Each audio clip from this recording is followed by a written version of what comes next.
নমস্কার, আমি রূপালী। আমার নতুন আরেকটি ব্লগে আপনাদেরকে স্বাগত জানিয়ে দিনটি শুরু করলাম। কেমন আছেন আপনারা? আশা করি সকলেই ভালো আছেন। আমরাও বেশ ভালো আছি। তো এখন হয়েছে ৩টা। তো আমি ৩টার থেকে স্টার্ট করছি ব্লগটা, বিকালের রুটিনগুলি। তো এটা একটা ঝুমকা পড়ে গিয়েছিল, আমি যেটা কে ফেলে দিল। তো ওটা উঠিয়ে রেখে দিলাম। তা ব্লাউজে লাগাতে পারবো, আর যেহেতু এগুলো আমি কাজ জানি তো রেখে দিলাম। পরে আমি ডিজাইন করে ব্লাউজে লাগাতে পারবো, ওটা রেখে দিলাম।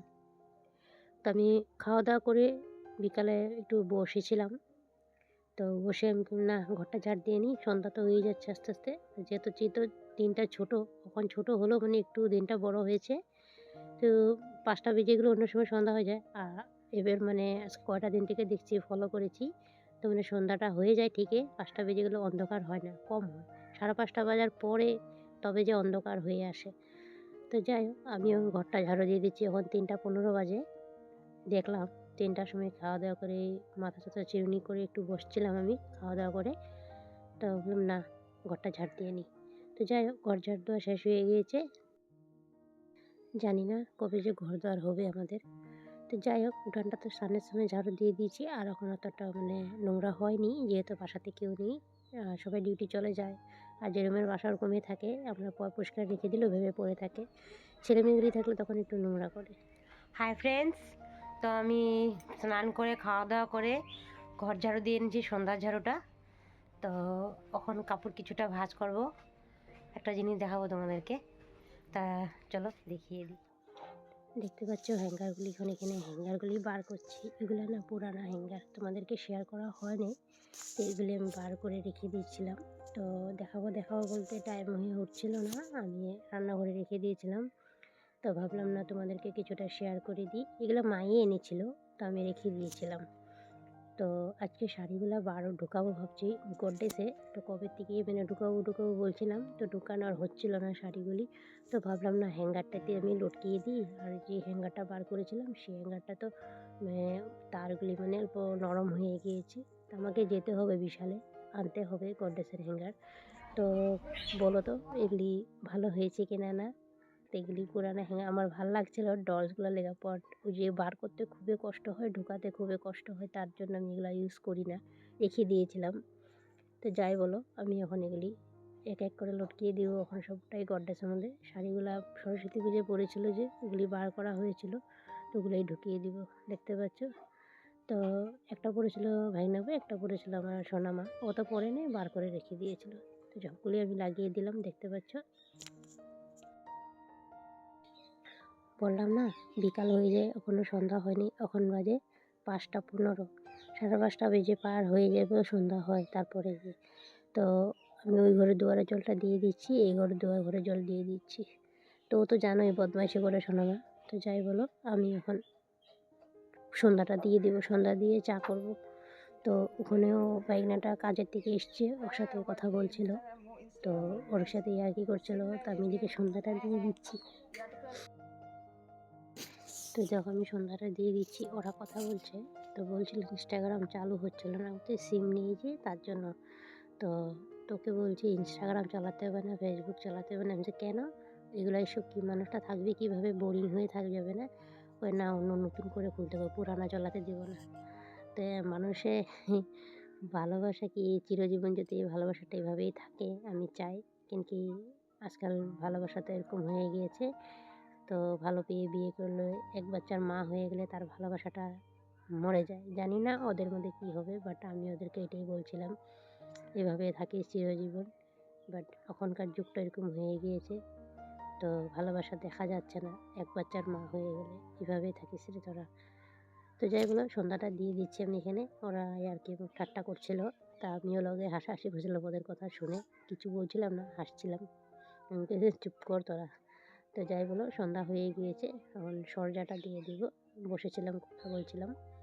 সরজাটা দিয়ে সিধা চলে যাব রান্নাঘরে, চাটা বসাবো। তো ওইও খেয়ে চলে যাবে রুমে। সোজা রান্নাঘরে এসে পড়েছি, কাপড় চেঞ্জ করে। ঠান্ডা লাগছিলো, একটা হাইনেক পরে নিয়েছি আমি। তো মার জন্য চাটা করে নিব এখানে আগে, তারপরে আমাদের জন্য দুধ চা করবো। তো বন্ধুরা, আজকের ভিডিওটা যদি তোমাদের কিছু অংশ ভালো লেগে থাকে তো প্লিজ চ্যানেলটা সাবস্ক্রাইব করে তোমরা একটু পাশে থেকো। আর যারা অলরেডি কাজগুলো করে রেখেছো তোমাদেরকে অসংখ্য অসংখ্য ধন্যবাদ। নতুন নতুন বন্ধুদেরকে অনেক এসছে আমার পরিবারে, তোমাদেরকে অসংখ্য ধন্যবাদ। আর যারা পর্দার আড়ালটা দেখছো তোমাদেরকেও অনেক অসংখ্য ধন্যবাদ। তো যাই বলো, চা হয়ে গিয়েছে, আমি চাটা দিয়ে দিলাম। আর এখানে একটা ল্যাপের ওষার আছে, তো কবে থেকেই ঢুকাবো ভাবছিলাম, মানে এটাতে বালাপোস্টাতে। তো বললাম না, আজকে ঢুকিয়ে দিই, আমি বসে থাকবো না, বসে থাকলেই বসা হয়ে যায়। আর মোবাইলটা যদি হাতে নিই না তখন আর ছাড়তে ইচ্ছা করে না। একবার যদি ইনস্টাগ্রাম ঢুকে পড়েছি আমি, আর ইনস্টাগ্রাম থেকে পার হতেই আর ইচ্ছা করে না। এরকম সুন্দর সুন্দর ডান্সের ভিডিও দেখি না, আর আমি তো ডান্সের পাগল। ডান্স করতে খুব ভালোবাসি, ডান্স দেখতে খুব ভালোবাসি, মিউজিক্যাল শুনতেও ভালোবাসি। সারাদিন এই করে পড়ে থাকি, এরকম যেন কারোর সাথে কথা বলি, কারোর সাথে কথা বলা হয় না, যেন কারোর সাথেই না। তো যাই বলো, দেখো আমি এখন এটা ভরিয়ে নিয়েছি পোশাকটা। তো দেখো এখন আমি এটাকে এখন আমি মানে বিছনাটা করে নিব একবারে। আবার কেউ এসে বিছনাটা করবে, যে না থাক, কম্বলটা পেতে রেখে দিই, পরে গিয়েও এখানে বসে লাগলে বিছনা করে নিব। এমনি পেতে রেখে দিলাম, এখন তো আর কেউ রুমে আসবে না, তার জন্য। তো সিধা রান্নাঘরে এসে পড়েছি, একবারে রান্না করে গিয়ে বসাবো শীতটা। অল্প সময় বসছিলাম, বিছনাটা ঠিকঠাক করে কথা বললাম, তারপরে সিধা রান্নাঘরে এসে পড়েছি। তো বানাবো শুটকি আর বেগুন দিয়ে আলু দিয়ে তরকারি। দিনের বেলা ওরকম একটা কিছু করতে পারিনি। তো যেহেতু গিয়েছিলাম ওপর টাউনে, মানে ব্যাংকে গিয়েছিলাম, জিসারের জন্য গিয়েছিলাম, ওই ব্যাংকের কাজটা আর হয়নি, জানো তো। তো দেখো এখন আমি বেগুনগুলো কাটা হয়ে গিয়েছে, অসুবিধা আলুগুলো এখন ছুলে নেবো, আলুগুলো ছুলো কেটে নিব এখন। বেগুনগুলো একদমই কচি, ওরকম একটা গুটি নেই। যখন কাটছিলাম আমি গুটি নেই, বেগুনটি ভালোই আছে, বড় বড় করে কেটে নিয়েছি আমি। তা প্রথমে আমি আলুগুলো ফ্রাই করে নিব, তারপরে বেগুনগুলো ফ্রাই করব। একটু হলদি আর নুন দিয়ে আলুগুলো ফ্রাই করে নিচ্ছি আমি এখন। দেখতে পাচ্ছ উঠিয়ে নিচ্ছি। তো আলুগুলো ফ্রাই হয়ে গেছে, বেশি একটা আলু দিয়ে নিই, অল্পটুকুই দিয়েছি আমি। আর আলুগুলো লাল লাল করে ভেজে নিয়েছি। তখন বেগুনগুলো ভেজে নিই, বেগুনগুলো ভেজে তারপরে শুটকি ভাজবো। তো ভেজে রান্না করলে কী হতো, একটা বেগুনের কাঁচা গন্ধ হয়, ওটা মানে করবে না। তো যাই বলে বেগুনটা ভাজা হয়ে গেছে। তো অনেকে আছে এরকম ভাজা করে, আর অনেকে আছে এমনি বানিয়ে নিই। বাট জানি না যার যেরকম পছন্দ আরও। আমি দেখেছি, তো আমি তো কোনোখানে দেখিনি, এবার নিজের মনের থেকে আমি রান্না করি। তো যেবেলা ছোটোবেলা থেকে রান্না করা ওরকম করে এসেছি, তো তার জন্য ওরকম একটা কিছু একটা আইডিয়া আসে নিজের থেকে।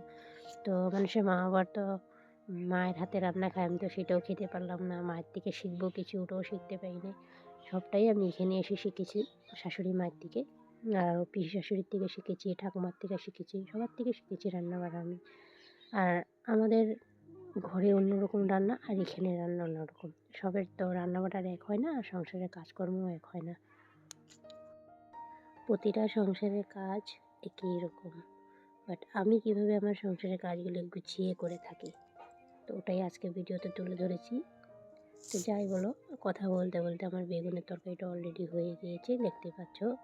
তা আমি এখন ধনেপাতা ছড়িয়ে দেবো। তো ওরকম একটা মশলা দিয়ে নিই, তোমরা দেখতেই পেয়েছিলে, হালকা পাতলা দিয়েছি। আর যেহেতু ঝোল দিয়েছি অতিরিক্ত দিতেই হবে মশলা। তো যাই বলো, এখন আমি নামিয়ে নেব। তো আজকের ভিডিওটা যদি তোমাদের ভালো লেগে থাকে তো প্লিজ চ্যানেলটা সাবস্ক্রাইব করে পাশে থেকো। আগামীকাল আরেকটা ভিডিও নিয়ে চলে আসবো। সবাইকে টাটা।